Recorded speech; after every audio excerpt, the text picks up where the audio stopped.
I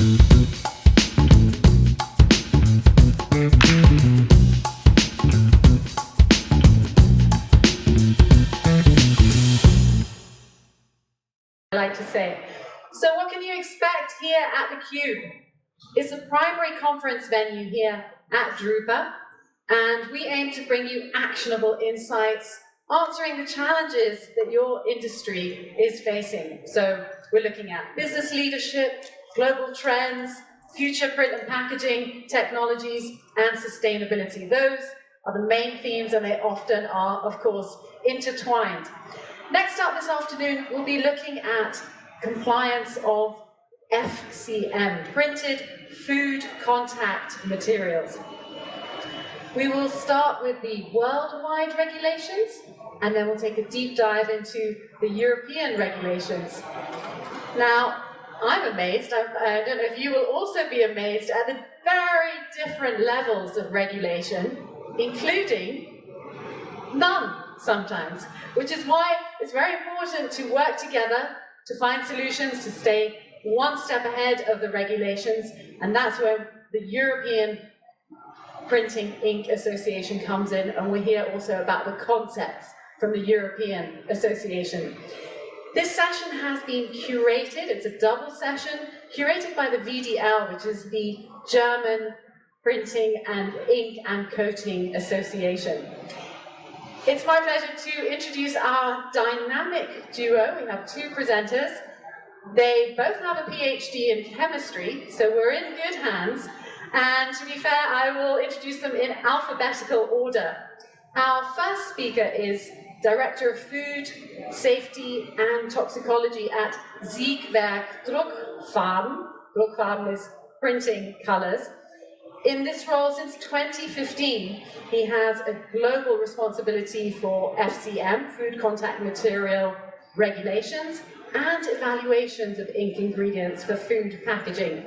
He is also chairman of the European Printing Ink Association. So please put your hands together to welcome Dr. Evert de Banco. Thank you. And completing the dynamic duo, our second speaker has had a fantastic career at Sun Chemical. He has been working there for 22 years, first developing sheet-fed offset inks in Europe, and later setting up a lab in France for combined central sheet-fed oil-based fed development. Today he is Global Technical Director for oil-based sheet-fed offset inks and water-based OPVs. I hope I get that all right. He is also an active and influential member both of the German Printing Ink Association and the European Association. A very warm welcome to Dr. Peter Wufert. So, gentlemen, the stage is yours. I hand over to you. Thank you. So, we split in two.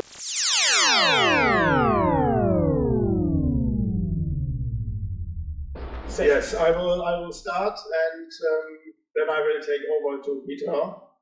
First of all, thank you very much for the warm words and for the introduction. And of course, thanks a lot to be able to speak here about key factors for compliance of printed food contact materials. You already mentioned part of the journey we will have together. But maybe short summary what you could expect within the next, I don't think we are talking about 2 hours, maybe 1 hour and some minutes.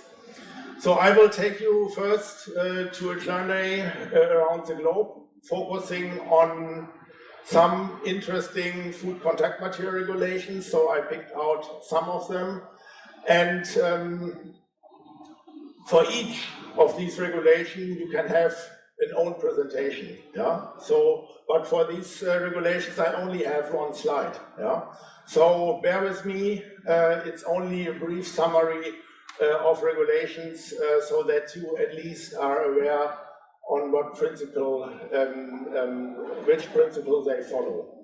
Then I will come to Europe and take you from Europe to Switzerland, talking shortly about the Swiss ordinance, and then I will hand over to Peter, who will continue with the German ink ordinance and with EUPIA principles, European Printing Association principles, and how we make sure on association level that we are compliant. So, before I start with the journey, I would like to highlight that food contact materials are high-tech products, at least. So they have to fulfill many different requirements. First one is they need to ensure mechanical protection. Then they need to carry information about the product as such. A couple of information is also legally required.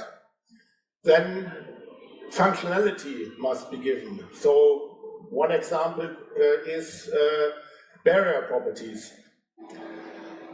Sustainability issues are also coming more and more prominent. So ingredients must fulfill sustainable approaches. Circularity is also an issue. So packages must be recyclable or should be recyclable, or even must or even have to be made from recycled materials. Next one is attractiveness of the product as such, but also, of course, of the brand, from the brand owner. And of course, the packaging should be decorative, and the overarching principle of packaging is that no negative organoleptic impact on odor, taste should happen during filling, storage, or transport. So that's a short introduction, and now I would like to start with you the journey. Here you can see where we want to go. So, of course, these flags only represent 6 countries or regions, respectively. There are much more chemical regulations or food contact material regulations available around the globe. As I said, I only picked out a few of them. It is also important to mention that there are 2 general principles of food contact material legislation which are available. The first one is the positive list principle, which means only substances can be used which are listed on a positive list. And the advantage of this approach is that the substances which can be used are officially evaluated by regulators. So this principle has a high degree of safety. Unfortunately, substances which are not listed cannot be used and must be listed prior to use. So that means innovation is not that good if you have to follow a positive list principle. Negative list principle is just the opposite. All substances can be used except the substances which are on the negative list. So the level of freedom is much higher, but also the level of safety is lower. Yeah? So generally, 2 approaches, and I will come to that in the course of my presentation. So let's start with the US. So the most important regulation is the Code of Federal Regulations, Title 21, which simply is called Food and Drugs. Mostly relevant is the subchapter B, which is for consumptions, for food consumption, human food consumption. And if you go to the second point, this is the overarching principle in this regulation. It is a kind of framework regulation, saying current good manufacturing practice in manufacturing, packing or holding human food requires that the packed food must not be adulterated. So So that is very important, and that's a kind of basic principle which needs to be followed. Generally, the safety of a substance is based on the exposure on diet, which is correlated to kind of packaging which is used, and of course on the migration. In the US, there is no specific regulation available dealing with printing inks. So that means that the converter has to evaluate the impact of inks based on the information which is provided by the printing ink manufacturer. And this makes it very important that the printing ink manufacturer transparently provides respective information which enables the converter to assess the packaging material. Then we go from the US in southern direction to Mercosur, to the Mercosur countries, which are Argentina, Brazil, Paraguay, Uruguay, and Venezuela. Here, a kind of framework regulation has been already implemented in 1992. It is quite similar to the European approach, saying no transfer of harmful or toxic compounds from packaging to food should happen, no unacceptable change in food composition, taste or odor, and in addition to that, food contact materials should be manufactured in accordance to good manufacturing practices. There's another resolution which is also important to mention in order to have the complete picture of the Mercosur countries. This is resolution 56, also from 1992, which, by the way, has recently amended. Here, in OML, the overall migration limit is mentioned to be 60 milligram per kilogram, and this has currently increased from 50. So a kind of adaptation to European standard. And in addition to that, also quite similar to Europe, I will come to that later, there's also plastic regulation available in Mercosur, which also has a positive list of monomers or other starting substances, and this positive list has to be applied for plastics. So then we continue our journey from Mercosur to China. In China, there are national standards for food contact materials and articles available. The umbrella document is GB 48061, which is outlining general requirements. And then there are several standards for uses of additives in food contact materials and articles available. And for printing inks, the most important one is the chapter A4. And this chapter contains around 200 different substances, and this is the so-called Chinese positive list. There are other lists for coatings, for plastics, but for printing inks, the relevant list is the list A4. In addition to that, there's also the GB 31603, which is a kind of quite similar to good manufacturing practices. And under the umbrella document, the GB 4806, there are many different product standards available, from number 2 to 14, and the most recent one is the number 14, and it is for inks. And this GB 4806-14 is also known as Chinese Ink Ordinance, which is quite fresh and which will come into force in September this year.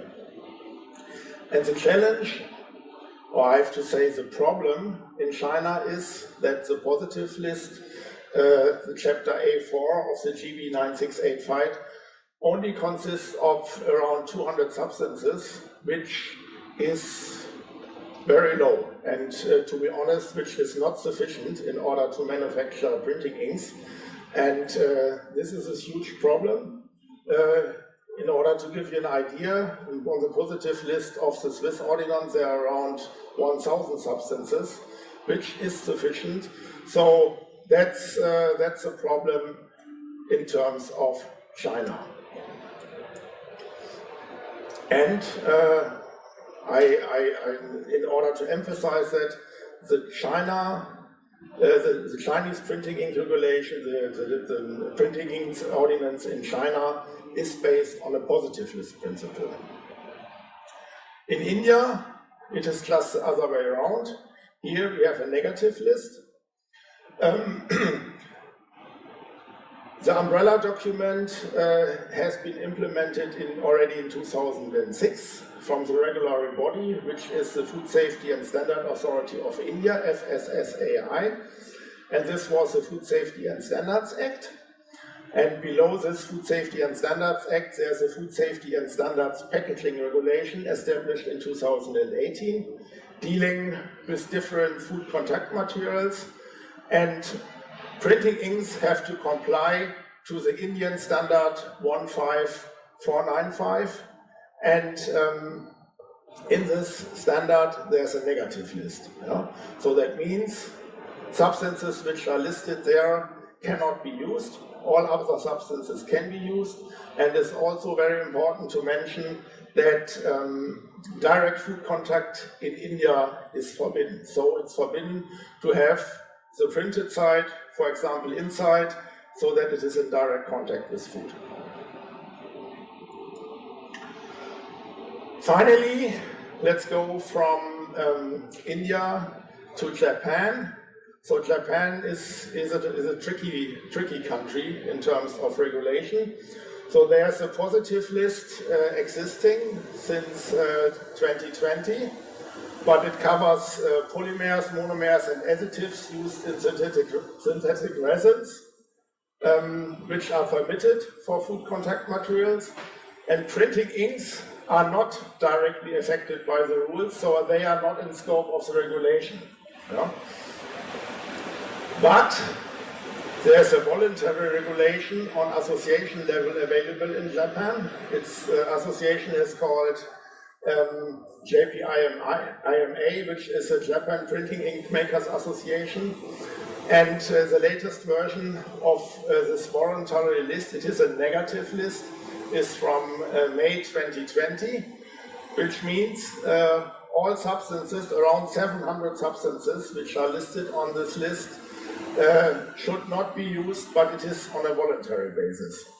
We will come later on to the OIPIA principles, which will be covered by Peter, and he will introduce you to the OIPIA exclusion policy, which is also an initiative on association level. What the difference is that in Japan it is a voluntary issue.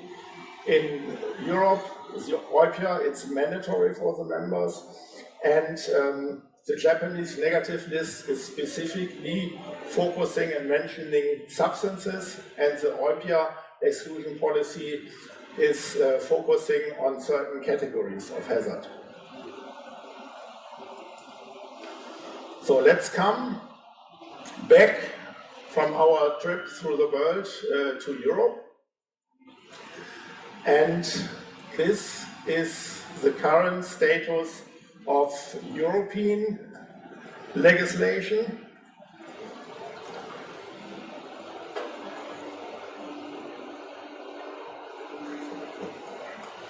And what you see here is the European framework regulation. It is the trunk of the tree, symbolizes the EU framework regulation. And I will show you in the next slide the main requirements, or the most important requirement of the framework regulation. But you can see here, there are the treetop consists of different regulations like ceramics, plastic materials, and they are connected to the trunk, which means for these specific food contact materials, there are specific regulation available.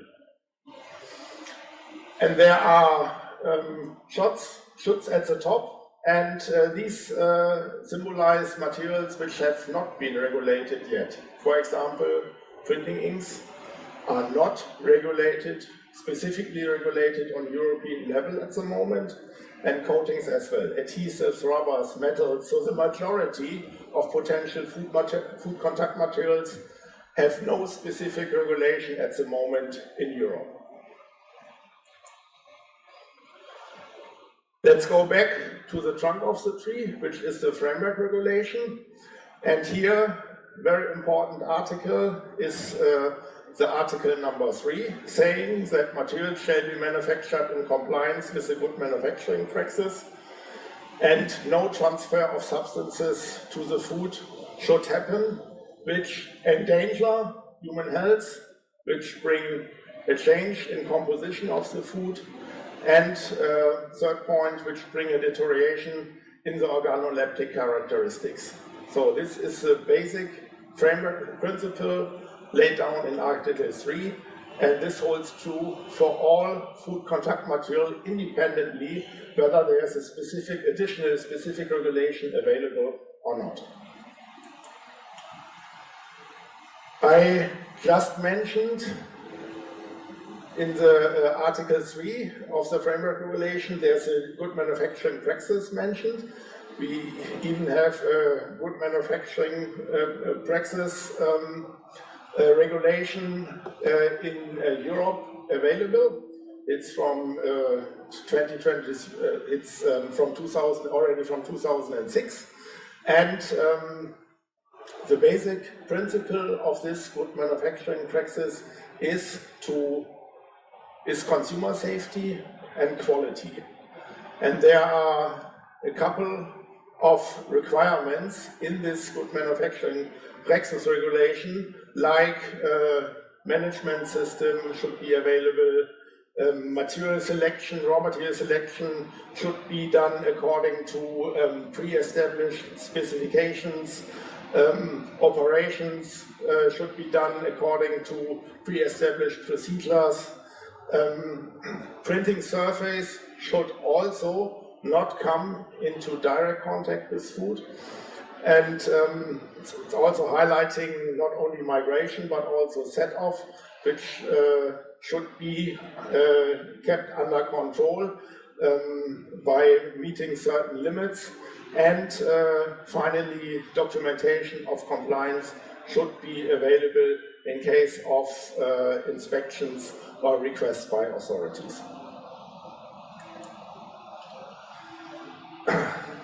Then, also in Europe, I mentioned it when I talked about Mercosur regulation. Also in Europe, there's a plastic regulation available, and if you remember the trunk of the tree, in this specific case, a limb for the plastic regulation was connected to the trunk. That means for plastics, there's a specific regulation available. For plastic food contact materials, there's a specific regulation available in the European Union. And also following positive list principle, there are rules available for migration testing. In the positive list, there are specific migration limits available which need to be met and which need to be fulfilled. Overall migration limit is similar to Mercosur, 60. And risk assessments, that's also important to mention. As soon as substances are not listed in the positive list, and for example, non-intentionally added substances, there's no need for non-intentionally added substances that they are listed. They need to be assessed in line with the principles of Article 3 of the Framework Regulation. And coming back to printing inks, so for printing inks, strictly spoken, the plastic regulation is not applicable. We follow the principle that as soon as there are limits available in the positive list of the plastic regulation, and we are talking about printed plastic food contact materials, they should be met. If there are no limits available, then also these substances can be assessed according to well-known risk assessment principles. And finally, also a requirement of the plastic regulation, a declaration of compliance is mandatory.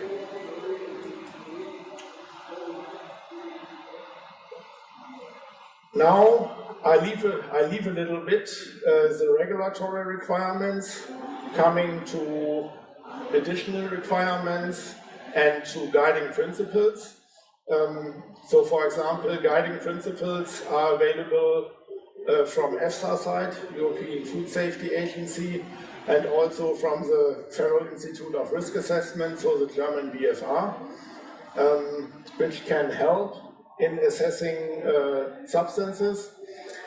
But I also have to mention that the legal compliance, or the compliance, I have to say the compliance, is not only the legal compliance.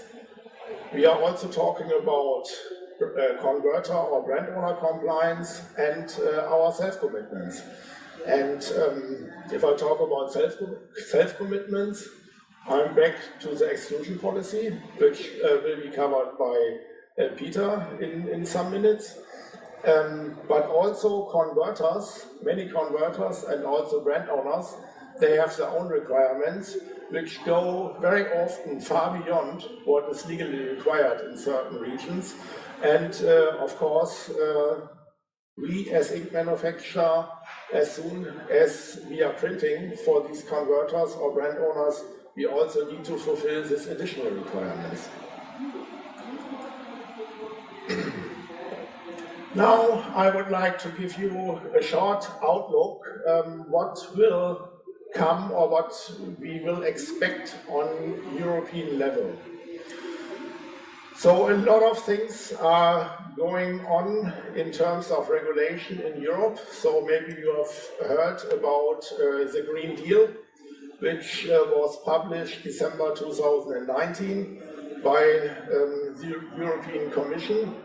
And the Green Deal has three main streams. The first one is the chemical strategy of sustainability. The second one is the circular economy action plan. And the third one is the farm to fork strategy. And if we talk about the revision of the European framework regulation, it falls under the farm to fork part. And what do we have to expect?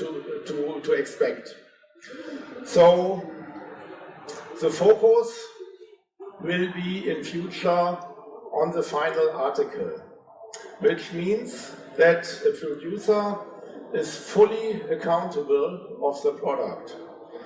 And that means all migratables must be known, and there's no difference anymore between IS and NIS. This difference will disappear.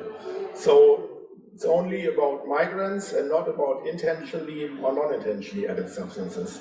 This is really a game changer. Secondly, substances will be prioritized according to their hazard. And there is at the moment, there's a three-tier approach. So tier 1 are substances which are banned. For example, CMR substances will fall under this category.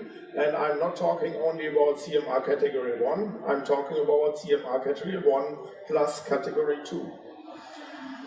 Tier 2 are substances, they call it other hazardous substances, and these substances are subject to an authorization procedure. And tier 3 are non-hazardous materials, which are under the responsibility of the producer. Third thing which will change, improving communication along the supply chain, enabling a strong enforcement by authorities and a high level of compliance. And finally, supporting more sustainable alternatives. So this means that hazardous materials have to be substituted by less hazardous materials if possible.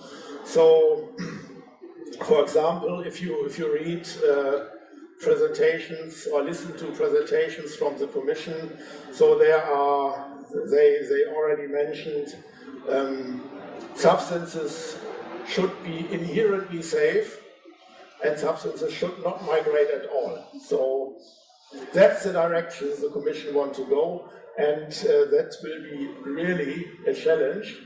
And in order to give you an idea about the time, we are talking about 2027, 2028. So not very soon, but time is running. So now I leave the European Union and go short trip to Switzerland. Switzerland is interesting simply for the reason because at the moment the Swiss ordinance is the only regulation on global scale dealing with printing inks. The German ink ordinance will follow, will be covered by Peter, but Swiss ordinance, they were the first, and also the Swiss ordinance, the scope is indirect food contact, and it's also based on a positive list principle, and substances can only be used which are listed on the positive list, and maybe you know there are part A and a part B, and in the most important part is the part A, and the part B contains substances which do not migrate above 10 ppb, but even if these substances migrating below 10 ppb, they have to be listed in part B. What will happen? There was a revision of the Swiss ordinance in February this year and will be enforced by February 2026, which means the part B of the Swiss ordinance will disappear. So that's a kind of harmonization with the German ink ordinance. But what does it mean? So that means if you have intentionally added substances migrating below 10 ppb, so there's right now no need anymore that these substances are listed in the Swiss ordinance, so they do not need to be transferred to part A. You can use them, but you need to make sure that they are not migrating above 10 ppb and that they do not have CMR properties, carcinogenic, mutagenic, and reprotoxic properties. And it's really an interesting question. What does it mean? What does CMR properties mean? And this is currently a subject to discussion with the Swiss authorities, because some people very bluntly say if a substance is not classified as CMR, then a substance is not CMR. I have to say, as a toxicologist, I have problems to follow this argumentation simply because a non-classification can be based on data gaps. So if there are no data, then you cannot classify. So that means only if data available, and these data show that no classification is required, then you can be sure that the substance is not CMR. And as I said, the exact procedure, which principle have to be applied in order to make sure that a substance is not CMR, that's subject to current discussion with the Swiss authorities. In addition to that, also a so-called declaration of conformity for printing inks must be provided in order to provide all relevant information to the printer, to the converter, which he needs for their compliance, for his compliance work. And the good news is that the statement of composition, which is a standard format on OICA level, fulfills all the requirements and can be used. So, and now we come to the German ink ordinance, and I'm happy to hand over to Peter. Thank you very much.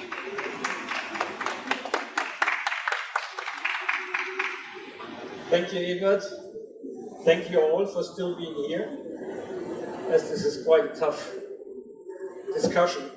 And we went from a global overview to little Switzerland. And you have heard that Switzerland has the only global ink ordinance, printing ink ordinance. That's a pity. It's really a pity, and unfortunately the German authorities are of the same opinion. And Evert showed us, or told us, that in the European Union, the work is delayed, and we will not get a European regulation for printing inks, maybe before I'm retired.